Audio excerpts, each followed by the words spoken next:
Good evening, everybody, and welcome to another night of Merrimack Parks and Recreation's committee meeting. So we're going to skip over our minutes because we want to hear from Christopher tonight. So we have a presentation here from Christopher Yan, and he is at Eagle Scout Project Proposal for Wasserman Park. So, Christopher, you're on.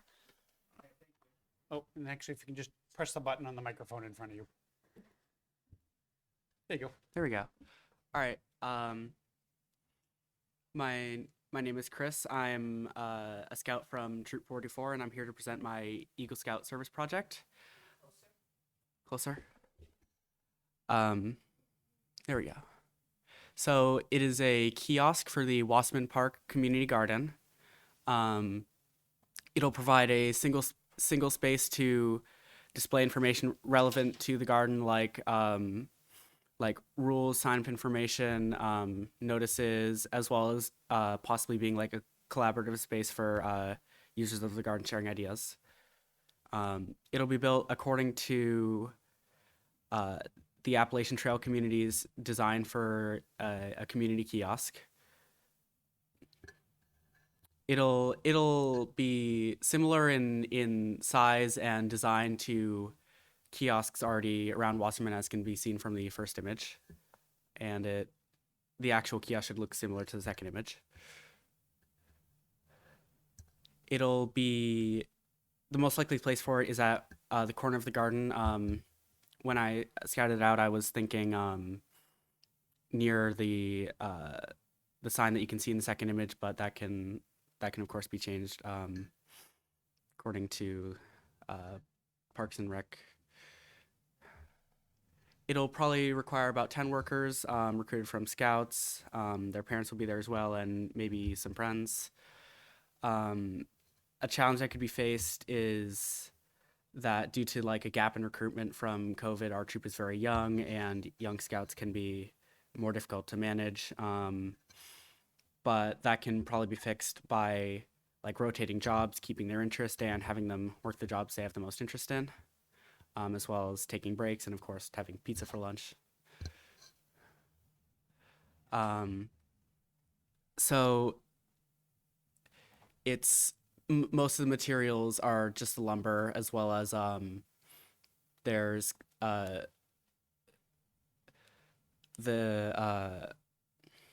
display section is going to be plywood with some corkboard in front of it. Plexiglass to protect it from the elements. It's going to be mounted in the ground with most likely with concrete buckets, and there's going to be wood stain, and it's pressure treated lumber, so it'll be weather resistant. So for supplies, it's food and water. We're gonna need some flags for getting permission from DigSafe, garbage bags for scrap, and for the fundraiser, we'll need to have signs. We always do a car wash fundraiser in this troop, so we're gonna need car sponges and towels. For actually building it, we're gonna need shovels, hammers, saws, work gloves for protection, wheelbarrow for concrete mixing, a post digger specifically, ear protection, eye protection, screwdrivers, wrenches, a ladder, and some paintbrushes for the wood stain. As for permission, it's just DigSafe permission and the water department permission, so like we can make sure it's a safe place to dig. It'll probably end up costing about $1,000 with $800 in materials and $200 in supplies. From all the service projects in the past, we've seen that pretty much all of these tools are loaned from scouts' parents. The fundraiser itself will be done at the Gulf gas station near the X11 Shaws. And for other cost-related things, we've been able to secure discounts on materials and other supplies due to them being used for an Eagle Scout service project. We're not really worried about transportation since a lot of parents have trucks that they can use to transport materials, and parents are very generous in transporting their scouts to the work days.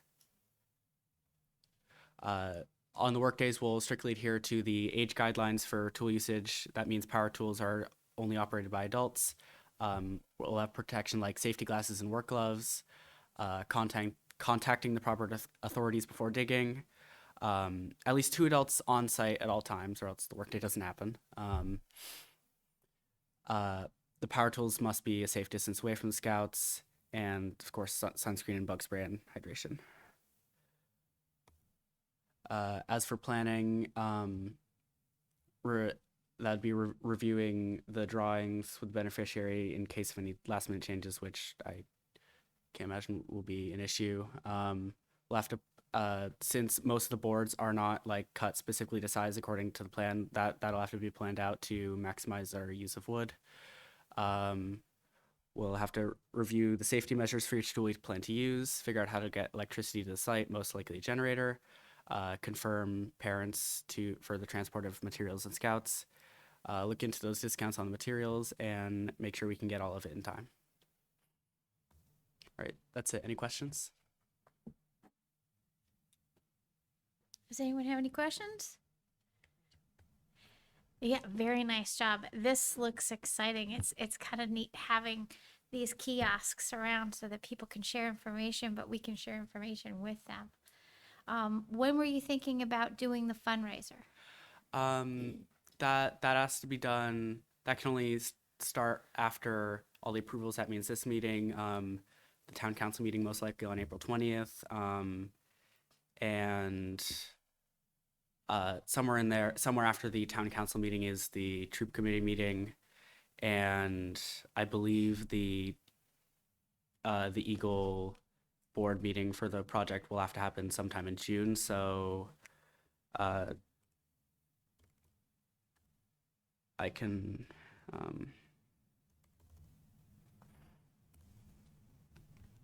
I think fundraising would start sometime around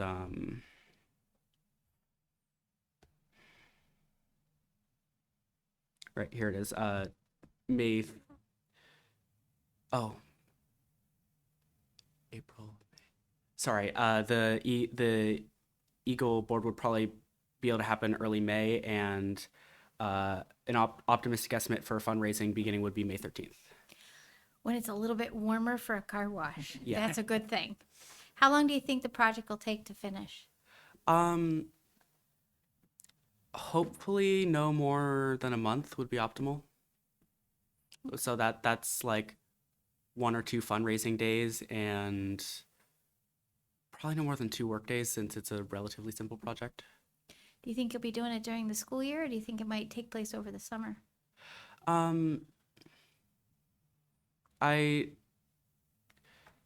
It'll probably, like, optimally it would happen as early as possible, which would mean like during the school year, but we've been able to pull off projects like on weekends in the school year. That hasn't been a problem.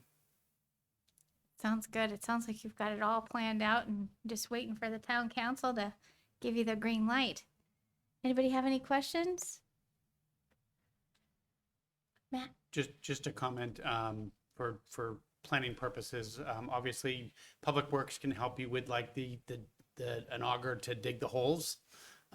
Cause we have a lot of ledge over there, and so sometimes digging takes a little while, cause you have to be able to figure out where you can get the holes in the ground. So that also kind of dictates the location a little bit of the signage.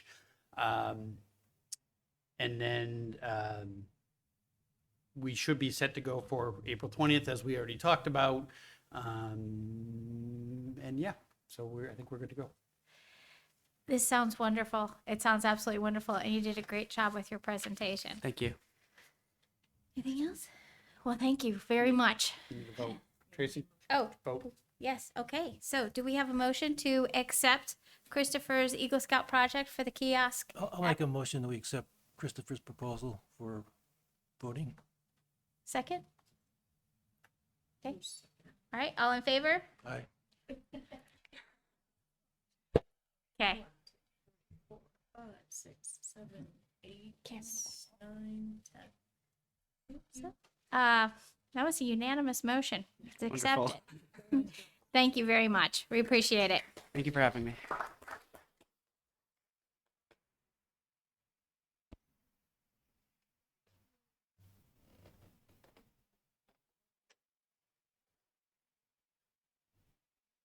Good. Mhm. So I'm going to back up a little bit because I know that everybody was waiting for us to get started, but I want to have everyone have a chance to introduce themselves. My name is Tracy McGraw. I am the chairman of the Parks and Recs Committee. And Maureen, you want to start from that end? Maureen Hall, Senior Citizen Representative. Julie Poole, committee member. Rick Grenier, MYA rep. Michelle Creswell, member and secretary. David Shaw, committee member. Naomi Halter, school board representative. Phil Parzewski, member. Matt Kasparius, Director of Parks and Recreation. Longwoods Town Council rep. Cameron Gomont, student representative. We have a nice full house tonight, so that's good. And Christopher, you're set. You're welcome to stay, but you're all set.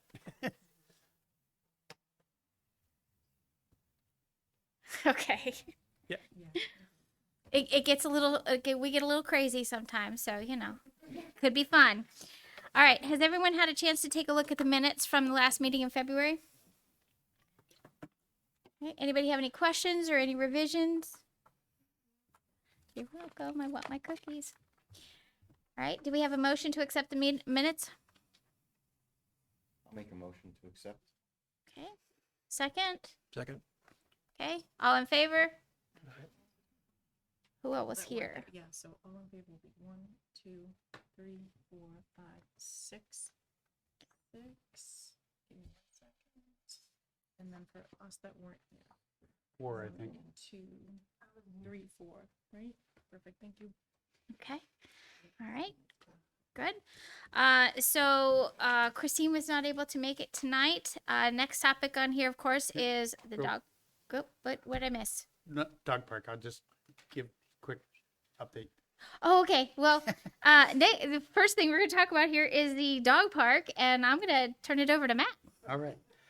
Mine was just a reminder for those listening at home that annual dog license renewal is ongoing right now. You have to register your dog by April 30th. So you've got another 6 weeks or so. And if for some reason like you don't have your dog anymore, then you have to let them know because they'll keep billing you. So that's all I got there. All right, perfect. So I went out to the dog park a couple of days ago, and we're gonna need to do some spring cleaning. There are some leftover presents that are basically covering the back half of the entire large dog park side. So one of the things I would like to remind everyone, we welcome everyone to come and use the dog park. We want everyone to have a great time when they come and use the dog park and the pups to have fun. But you got to take your presents with you. You cannot leave your presents behind. I refilled all of the bag container holder things for the dog park. So there should be plenty of bags right now. If you happen to see that bags are missing, you're welcome to bring some extras and donate them to the dog park. We can always use extra bags. Naomi? I actually have a question. What kind of bags do you use? Is it like the little rolls, or will you take like market basket bags? There are some people who actually do use market basket bags because they stay for a long period of time and then they don't have to just keep using the small bags. You can bring those and I can put them together in one big bag. So if somebody wants to use them, they can. We use the small rolls that you can get. And I will say that there is an online resource that does have some things that are for sale in bulk and they're a pretty good price. But we also use the larger ones, and I'd say it's probably about 12 inches. They're part of the pup pickup thing. It's a special kind of container, but they're the larger bags, and you see them usually in parks and at vet offices and things like that. So we use those as well.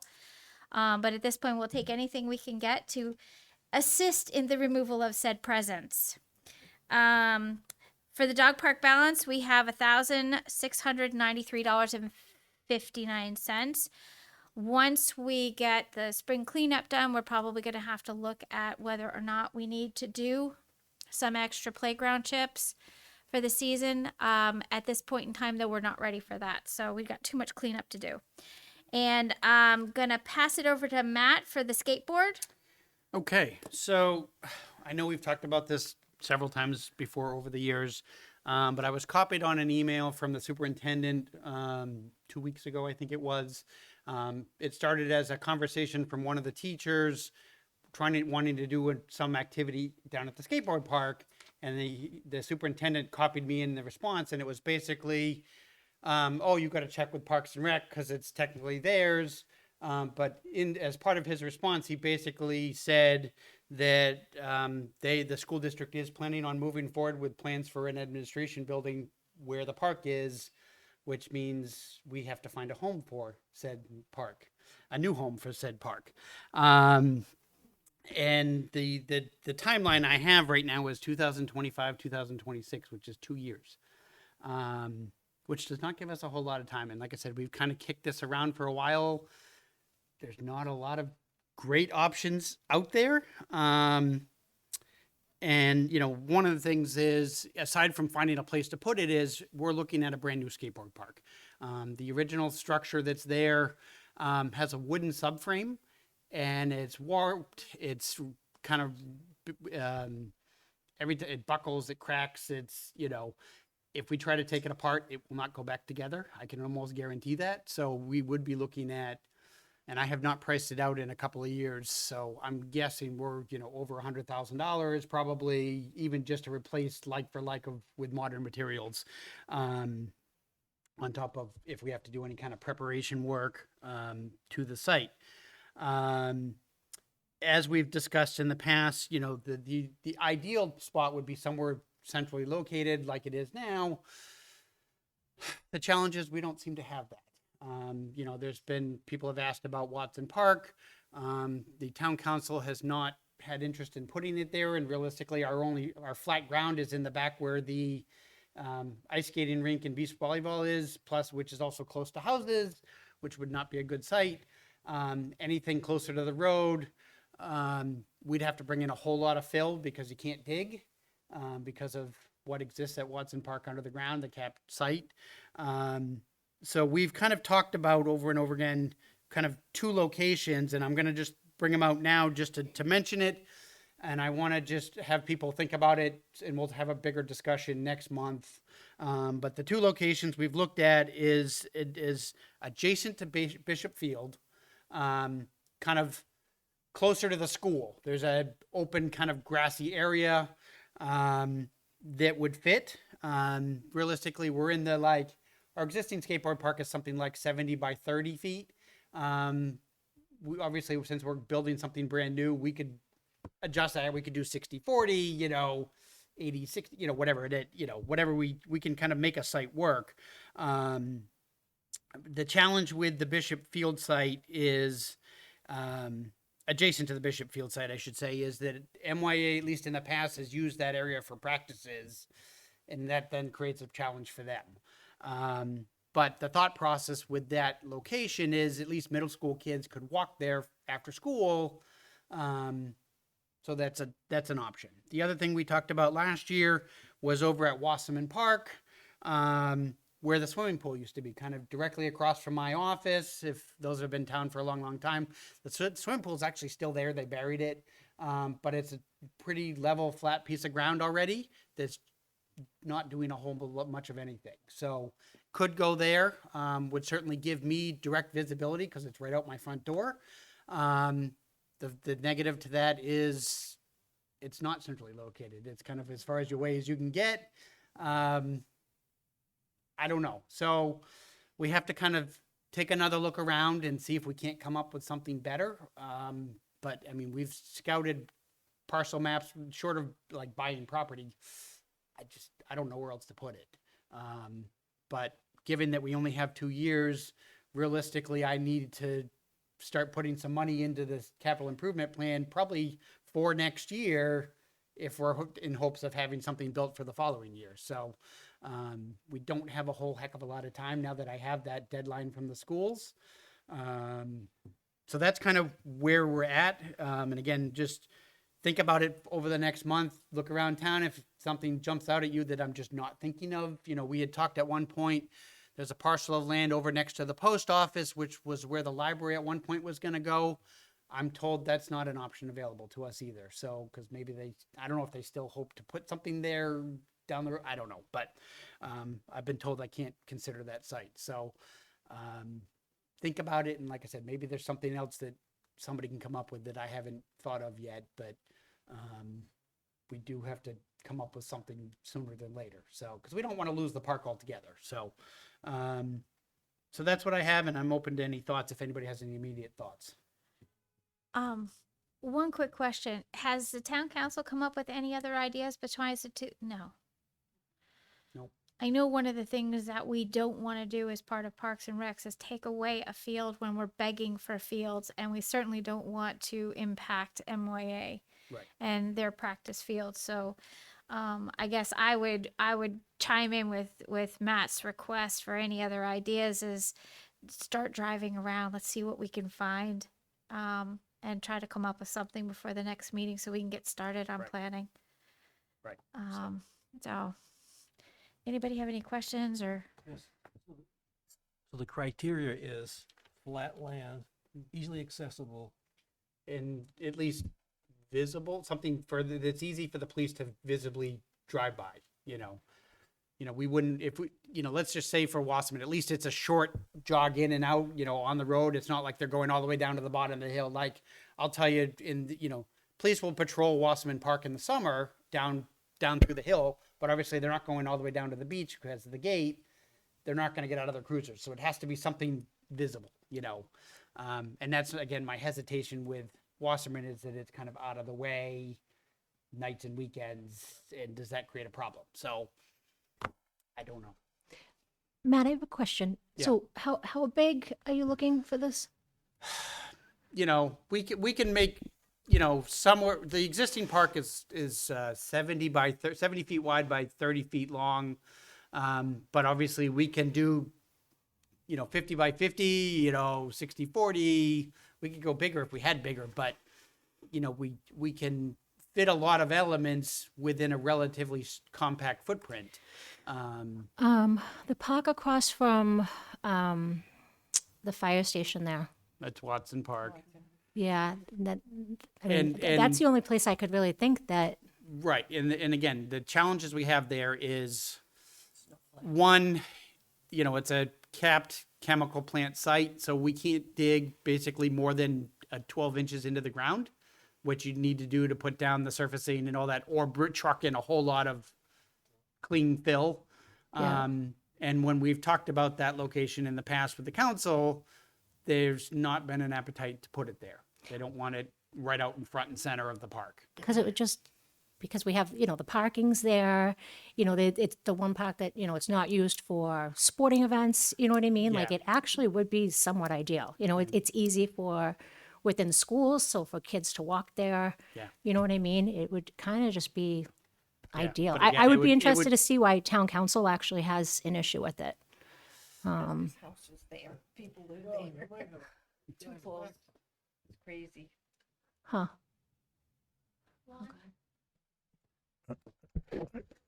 Issue is a stronger word than I would use. There are concerns about, as Matt has mentioned, any excavation down there is very, very limited. And I suspect the skateboard park needs a lot of support. And I don't know whether building up fill and retaining some kind of structure, but in recent discussions that I recall, not involving only the skateboard park, but sports fields and so on, Matt is right on point. The biggest problem is availability and sites. And then we get into the skateboard park with visibility and so on. I think I'll say this and apologize to my fellow counselors if I'm in error, and to the schools.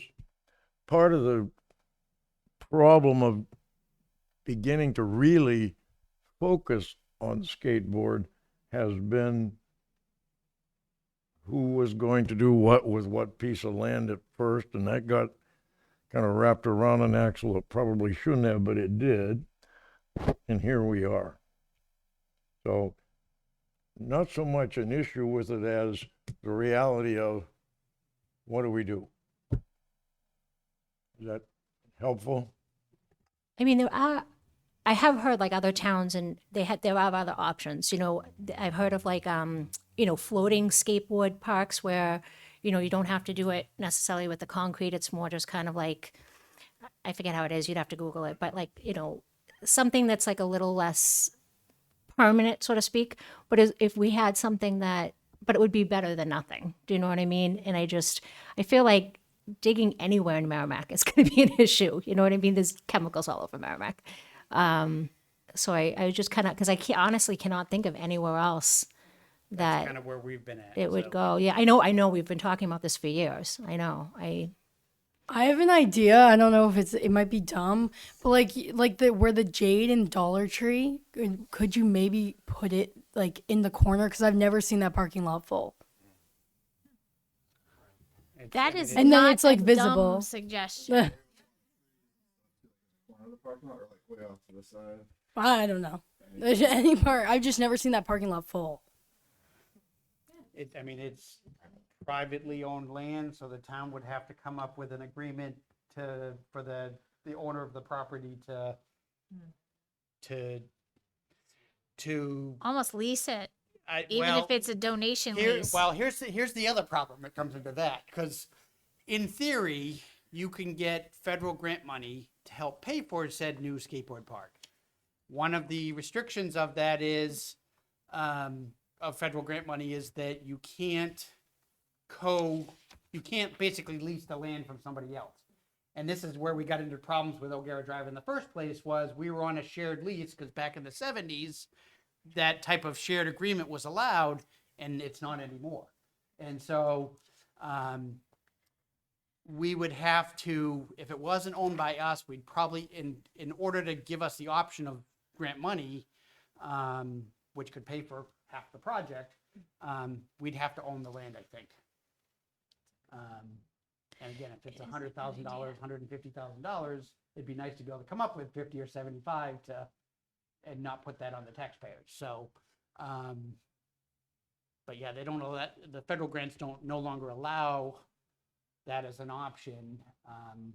And then and of course it has to be open to residents and non-residents, but I don't know. It's an interesting idea.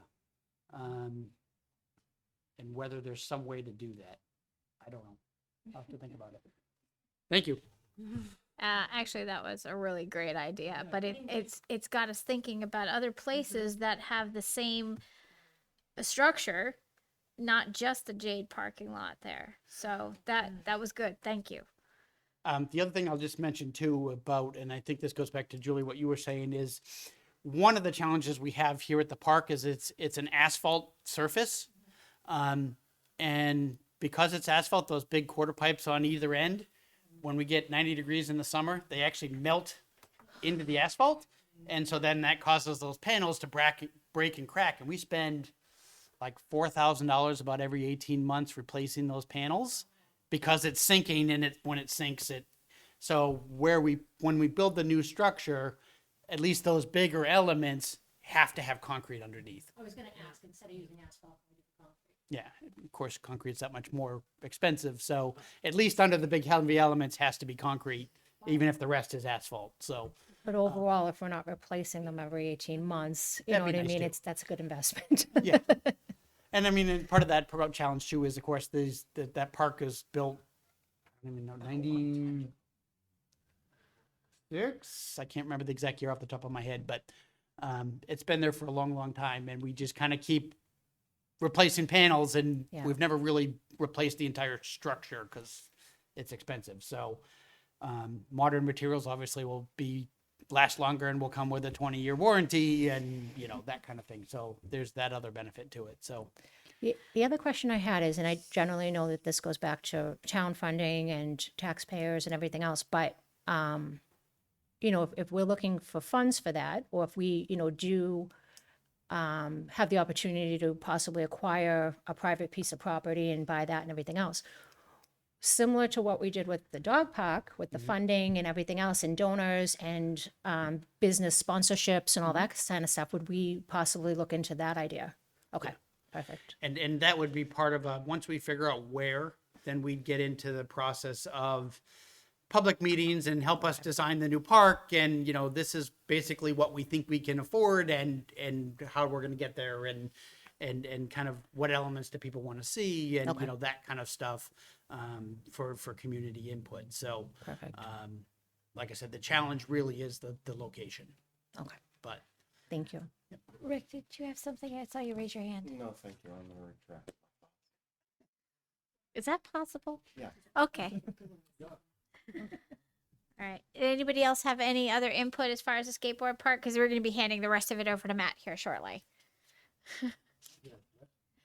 Absolutely not. I just want to make sure Matt has enough time to enlighten us. All right, Matt.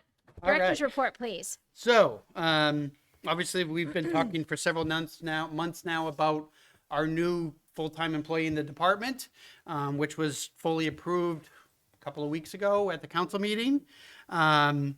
This new full-time employee will become the director of Natticook Day Camp, and then will direct the new after-school program that we're starting next fall and school vacation weeks, among other things. Position was officially posted 2 weeks ago, and it closes Friday. We've already interviewed one person. I'm interviewing a second tomorrow. Tomorrow's Thursday. And so, again, position closes on Friday, so hopefully by Monday we'll be offering something to a candidate and get them to start in mid-April, if all goes well. As a reminder for anybody listening at home, salary and benefits for this position are 100% paid by the program, so there's no tax implication with this position. As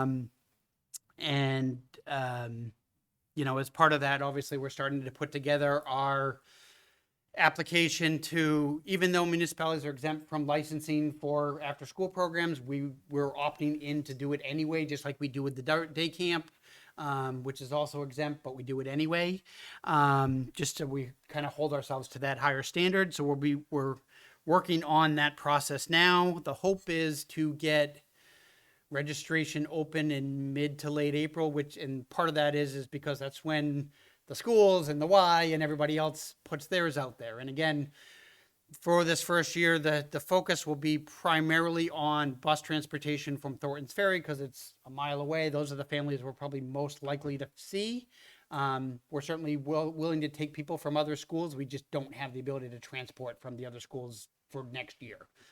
Maybe we expand down the road depending on how it all goes well, but it's about $36,000 for the bus for the year to transport the kids that one way, a mile away. But anyway, so that's part of our challenge, and we're kind of swamped right now with all of that, getting that stuff ready. So this new person's going to come in and kind of hit the ground running, both getting after school up and running for next, getting registration and building the website and the handbooks and all that kind of stuff, as well as trying to get ready for summer.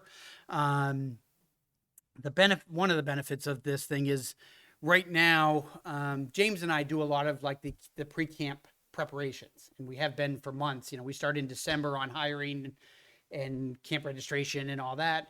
And right now, when this new person comes on and gets up to speed, realistically, they take over all of it.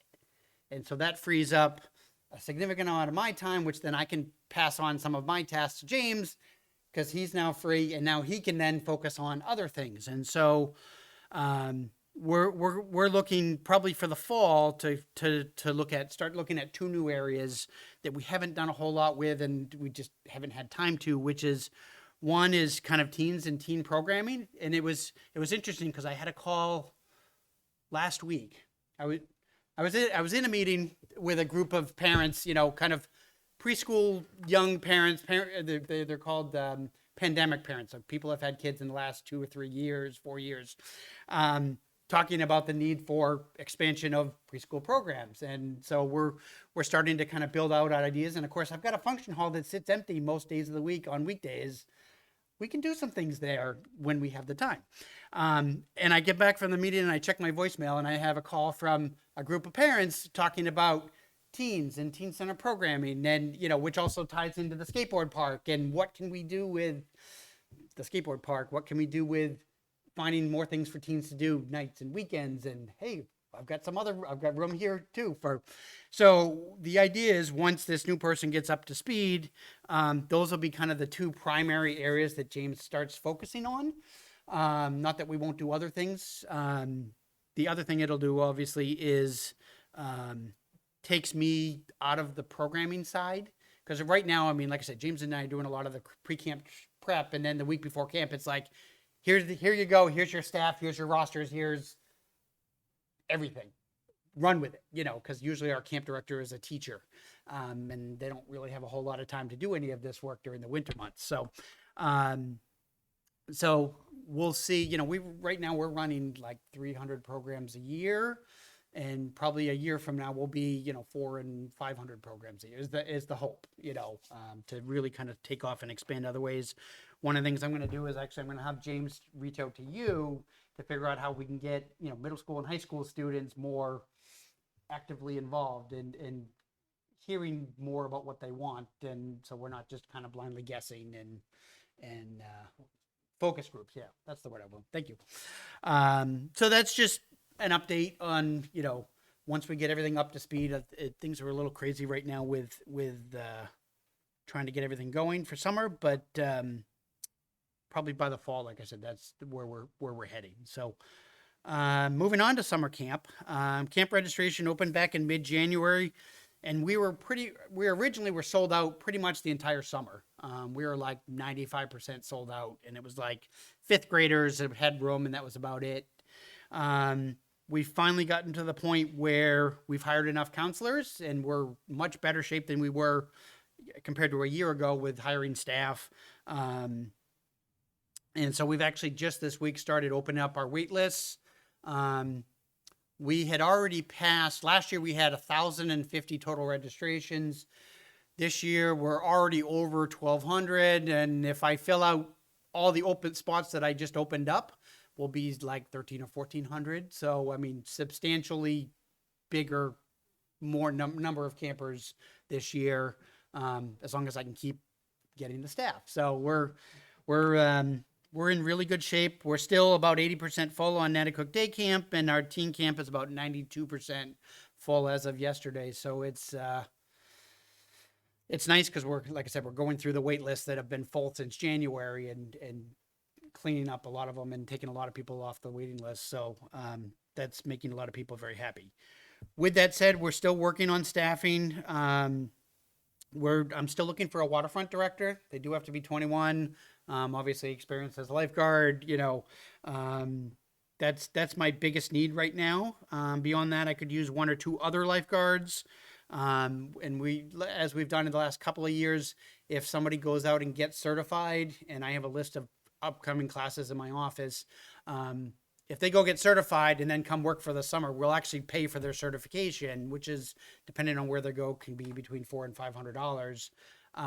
And then for lifeguards, we're paying $19 an hour, which is higher than everybody, basically. So I'm looking for a few more lifeguards. And the other big need I have is a senior camp counselor. So those that are over 18. I've got a good number of like high school students, but I need the 18 and older leaders. And so those are the main summer camp positions that I need at this point. But compared to even 2 weeks ago, I mean, we're in really pretty good shape. We had been interviewing. We had a couple of applications come in for our part-time year-round maintainer. We made an offer to somebody, and he decided he was retired, and he decided he didn't want to work 25 hours a week. And so he declined the job, unfortunately, and so we're kind of back to square one. I don't have any applicants for that part-time year-round position, which is probably giving me more anxiety because pretty soon I got to start opening cabins and cleaning buildings, and I don't have the manpower to do it right now. So, so if anybody knows somebody looking for kind of part-time year-round, we can be flexible on the schedule. We can be, and it's kind of part custodial, part maintenance. So it's like, things like painting and vacuuming and weed whacking and mowing lawns and, those. So it's a kind of custodial / maintenance position at the park. So, ideally it'd be somebody that wanted to work like Monday through Friday, 8 to 1. But if somebody wanted 10 to 2 or Monday through Thursday, 9 to, I don't know, we can be flexible. So, we're continuing to advertise for that. We had Winter Carnival 3 weeks ago now, almost. The days just kind of keep flying, but, had a last minute, we were going into the weekend expecting to have no snow. And then obviously we had a major snowstorm, including snow on the day of, which had a lot of last minute scrambling and stuff. But we ended up with 26 groups, free games and activities as we always do. We had Mac the Police Comfort Dog came in. We also had, the big hit was the Oscar Mayer Wienermobile, which I was talking to people and at the event, and like people were coming from like an hour away just to see it. It was kind of cool. We were on MUR, if anybody saw it. So that was kind of neat, We probably had about 600 people, which is down a little bit. Usually we're more like 1,000, but it was cold. It was like 15 degrees out. So it was a little chilly. So that kind of cut down on the crowds a little bit, but that's okay. Good event overall. Coming up next week is the 31st annual Easter egg hunt at Wasserman Park. It's Saturday, April 1st from 10 to 11:30. Each age group is assigned a specific egg hunt time, and each hunt lasts about 10 seconds. But we've got 9,000 Easter eggs to give out at the event, but we have a special needs group that goes at 10 a.m. Our 0 to 3 group is at 10:30 a.m. Our 4 to 5 year olds is at 10:50 a.m. 6 and 7 year olds is at 11:10 a.m. and 8 to 10 year olds is at 11:30. And it really is kind of a mad dash, and it's over in each age group is over in about 2 minutes. But it's kind of funny to watch. This is a free event, but it is open to Merrimack residents only. We don't take registration though, so it's just a show up. And Merrimack Friends and Family that we run the event with will have their charitable bake sale as they usually do. I am looking for volunteers from anybody here that's interested, as well as anybody at home that might be interested. I do need, it takes a good number of people to kind of staff the fields, and, we have all the eggs in the boxes, but it's spreading them out on the fields and then kind of guarding the fields once the eggs are out until it, if anybody's interested, please see me. And I think that's all I got. All right. Well, it sounds like camp is the place to be in Merrimack. Anybody have any questions for Matt? All right. Okay, so let's move on to organizational reports. Rick from MYA. Thank you.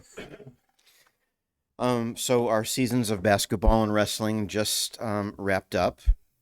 And in the near future, we'll obviously be beginning baseball, softball, lacrosse, and soccer. And Matt, although we haven't talked about it yet, we'll do something along the lines of cleanup near Earth Day, as we did last year in our playing areas. As always, I need to thank Gatang and Elbit Systems for allowing us to use their fields. And for those of you at home, there's more information available at the MerrimackYouthAssociation.com. And of course, we need more fields. Yeah. I was waiting for that one. All right. Maureen, Senior Citizens Club. Yep. Hello, everybody. Senior citizens are keeping busy. We're signing up for all kinds of trips. Of course, we're with Matt and his trips, so they're doing pretty good by combining them. We had a St. Patrick's Day party, and that was fun, decorations, and we had Meals on Wheels supply food. So we had great sandwiches. And if anyone's interested, Meals on Wheels has a sign up. I think I'll get more information next month and tell the seniors. You can go to the Village Eatery, and they pay for a meal. The meal is, you have a card, and the meal is actually paid for by Meals on Wheels. They'll let you donate if you want to donate, but you don't have to. They just like you to leave a tip for the waitress. And today we went, and the waitress didn't want our tip. You're crazy. So we gave it to her anyways. She says, you don't have to do that. Well, yeah, we do. You waited on us. But it's a really good, the meals were delicious. I mean, and it's, you're embarrassed because you leave and you didn't, but really we're all paying for it somehow through the government. But anyone interested, senior citizens meet it starts at 12:30 and we have a 1 o'clock meeting until 2. And after 2, they play bingo. So not all of us play bingo, but it's pretty good. So thank you. On Mondays, right? On Monday. Oh, thanks. Yeah. It's on Monday. And Thursday is open house. They have an open house in the afternoon. Not this Thursday, though, because we have someone using it. So, okay. Thank you. Thanks, Maureen. All right, we have Naomi for school board. Hello. The school board, having finished with budget season, is now on to scheduling. And I'm going to knock on wood and everybody say a little prayer here. The last day of school is tentatively scheduled for June 20th. Wow. As long as we don't get any other. Yeah. We also talked about the calendar for next year at our last meeting. And so that's set to go. So the first day of school is going to be on August 31st. And they're going to do a transition day again where kids who are in their first year at a new school, so kindergarten, 5th grade, 7th grade, and 9th grade are going in at the regular time, and everyone else in the building is going in 2 hours later. That sort of gives the kids who are in their new building a chance to experience it without the chaos of everybody else, and it gives them a time to ease into it. And we've had feedback from teachers and administration that this helps a lot in terms of a smooth start to the school year. We've also had feedback that starting before Labor Day, like a little bit of time before Labor Day, and then gets you kind of over the hurdles of, okay, I'm back in the zone and this is where the bathroom is and this is what my teacher's expecting, and then they can kind of hit the ground running that first week of September. So that's why that change of starting before Labor Day. Town and school elections are coming up on, I believe, April 11th, but I'm looking at my calendar to make sure. Yes, April 11th. I want to encourage everyone to go vote. For the schools in particular, the budget that you're voting on this year directly aligns with the school board goals of increasing student achievement and increasing ways for kids to graduate, to improve our graduation rate so that we're not losing kids. And there's a teacher contract on the ballot as well, which will further our goal of keeping teachers and attracting new teachers.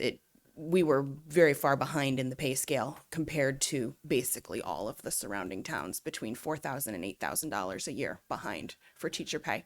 And this contract gets us relatively on par now so that we can better compete in that market. So, and there's roofs. There's a warrant article on roofs for JMUs, some of which have been out of warranty for like 20 years. So there's some I know everybody hates that school tax bill, but there's some really important things on that ballot this year. So thank you. Thank you. Matt, did you have something? I have a question for Naomi. I know some years they've counted school hours instead of days, and is there any chance that it might be any earlier than June 20th? June 20th is counting hours. It would be the 22nd if we were counting days. And yeah, okay. It impacts my first 2 days of camp. Because usually, I mean, the last like 3 years, it's been always, like last year, we started camp a whole week later because it was anticipated that camp was going to run, school was going to run to like the 24th. And so we didn't start till like the 27th. And so it was like, we're looking at it this year, and we went to the week before to the 19th. And so, yeah, I'm going to lose first 2 days of camp. When will they vote on that? I'm not sure, actually. We talked about it at the last meeting, but we didn't actually have a vote. Okay. Thank you. I have one quick question. Is the sign still in the school that points to the pool on the roof? I have no idea. There was a sign when I went there when we first moved here, and it said pool, and it pointed upstairs. And clearly, there's no pool on the roof at the high school, but it was definitely a question for people who were coming in, going, "Wow, there's a pool here. Cool." It's buried at Wasserman Park. Yeah, we moved it and then buried it. All right, and student representative Cameron. It's been pretty quiet, like, cause it's winter, so, but I am working on finding someone to replace me when I do go to college. I won't leave you guys alone. I have one girl that's interested, so I'll definitely have her, like, do the email thing. So you graduate this year? Yeah. Which I'm glad that I don't have to stay till the 20th. So, Cameron, is your graduation on the 10th? Is that correct? Thank you. Wow, school's going to be going quite a ways past graduation this time.